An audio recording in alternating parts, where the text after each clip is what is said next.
1 day training program ni veterinary ga pony breeding and rising horse and haraga koi Imphal West District Polo Association sinjaba veterinary and animal husbandry department pullaga sinjaba program manipur da ji pony gi population ji ajuki mati hadra pomaram na akoina karamna akoi pony owner singna program asi yauraga kamain toraga pony si masing hengana budongta akoina veterinary gi kuthangda mateng laujaraga akoina idea laujaraga karamba mongda karamba sakot thorang scientific keno laujaraga program asi koi support asi breeding tawna bai tawta kamaina hoji chapam lakham lektaba maramna akoi yumda dry akoi grazing field letraga su akoi kamaina matam karam toraga sabon asi akoi yokkadagi habagi matangda akoi pangthokkhre program.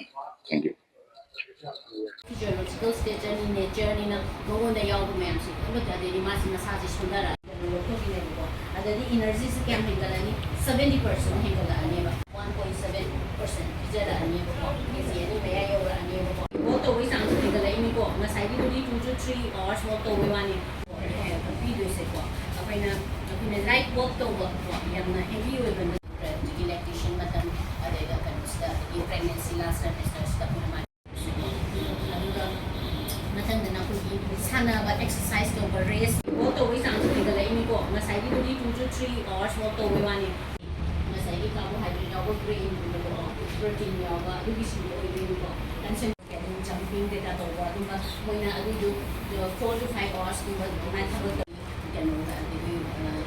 picture. We happen to happy with them.